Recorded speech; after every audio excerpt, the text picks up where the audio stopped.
All this land that the old ancestors cleared up with a grubbing hoe and dynamite.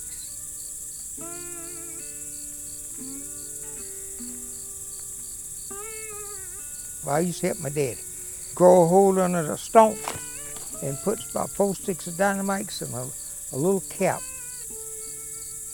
And we get off about 25 feet and blow that stump straight up in the air, clearing up all this land.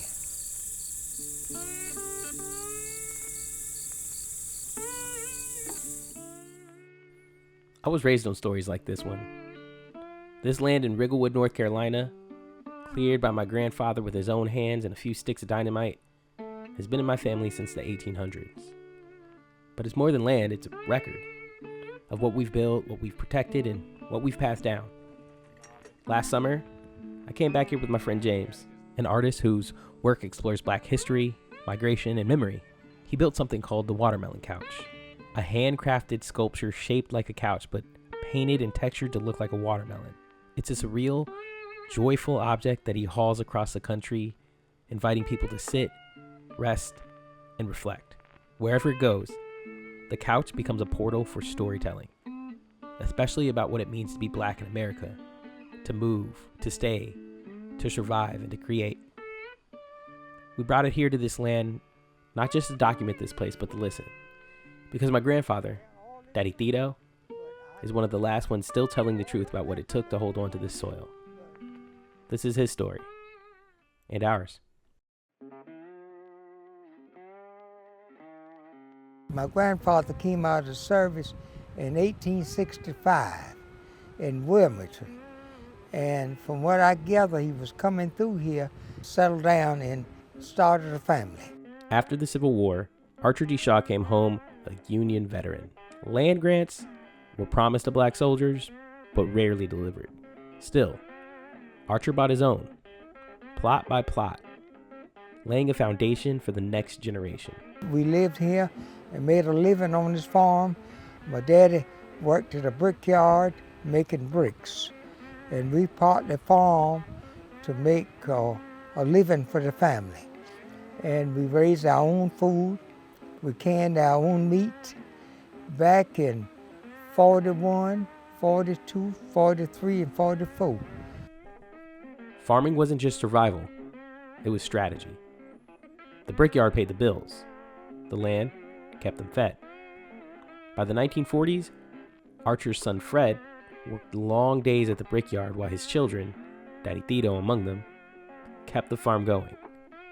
Together, they stretched every acre to build something more. Daddy said, boys, if y'all work smart, we'll find us a car. So me and my brothers farmed the tobacco and raised tobacco that year and carried a little farm on while my daddy worked at the brickyard.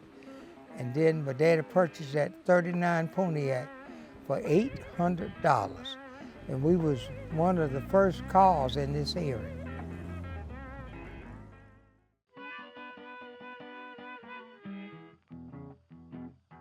Wilmington, it was very Jim Crow. There was white bathrooms and black bathrooms. They had white cafeterias and black cafeterias, white water fountains and black water fountains. And the day that Martin Luther King was assassinated, we had the flag half-mast. They came in at night and cut the flag and dropped the flag on the ground, protesting. Yeah. In 1950, Daddy said, I'm going to Wilmington to buy me a new truck. It was a 50 Chevrolet truck, blue, I'll never forget it. It's the prettiest thing we ever had, brand new. His payments was $35 a month. He went down to the Rainey Chevrolet in Wilmington, and they called back to his place and asked where did my daddy get that money from. That's how close they was on a black man. Still, families like Fred Shaw's kept investing in their futures, even when the system tried to keep them in their place. When we built that house over there, we went to FHA. They wouldn't loan us no money. So me and him went in the woods, back down in there, and cut 4 loads of logs and took them to a ground sawmill. And the blueprints on the house was $12,000. And what little money we got out of our back of that year, we paid for the house. We didn't take no finance. Never really had a house payment because we just did a little bit with what we had. When systems shut you out, you make a door with your own hands. My grandfather built more than a house. He built a legacy. And he left us proof that land isn't just something you own. It's something you honor.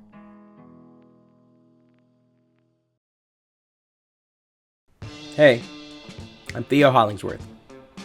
I'm a producer, storyteller, and creative director.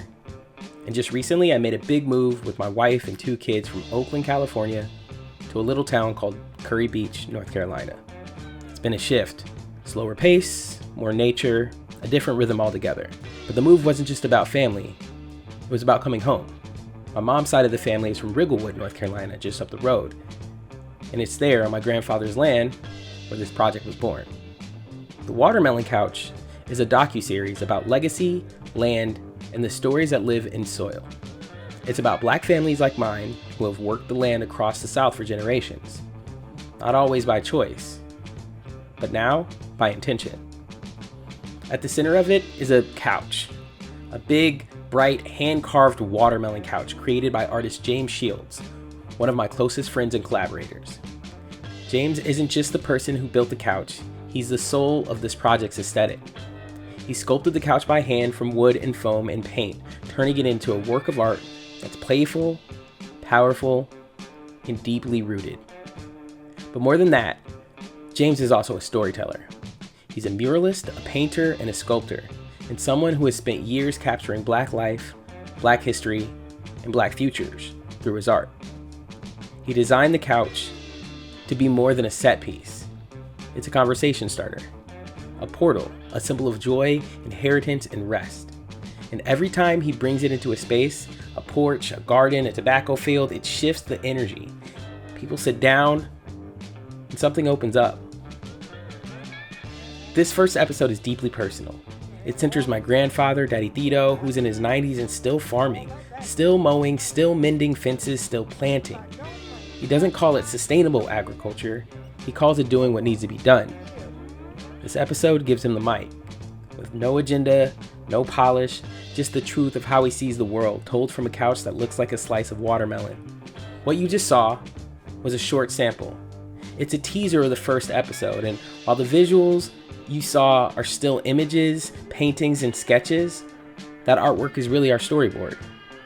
The plan is to animate all the B-roll in the full series, blending traditional storytelling with an artistic lens that honors the textures, colors, and imagination of Black life in rural spaces.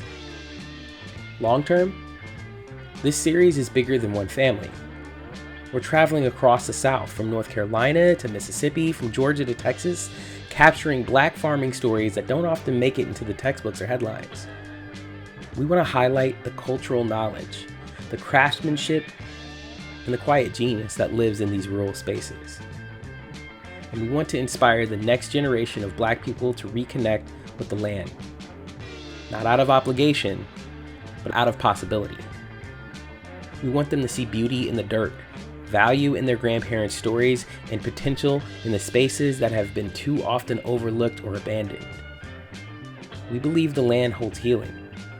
It holds history, and it holds our future. As a storyteller, I'm bringing animation, archival imagery, and music into the mix, not just to inform, but to move people, to make them feel. I've worked in animation at Pixar Animation Studios. I've run youth media programs in Oakland and San Francisco. I've produced music videos, and a lot more. But this series, this one's about my roots, my people, my purpose. We're in early production right now. Building, learning, listening. We shot Daddy Tito. We've got the couch, the crew, and the concept. And we're growing community around the project. Farmers, artists, educators, funders, and family. Thanks for taking the time to check out this early look, and I hope you'll take a seat with us on the Watermelon Couch.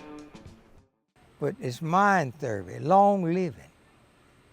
Daddy was 97 years old, and he had him a little job, watering them cows twice a day. Go out there and hold that water hose and run water for your cows. Yeah. Yeah. So if you want to live, keep working. Keep working. That's my theory. Keep moving, exercise, keep your mind busy. Mind therapy. Yeah. Mhm.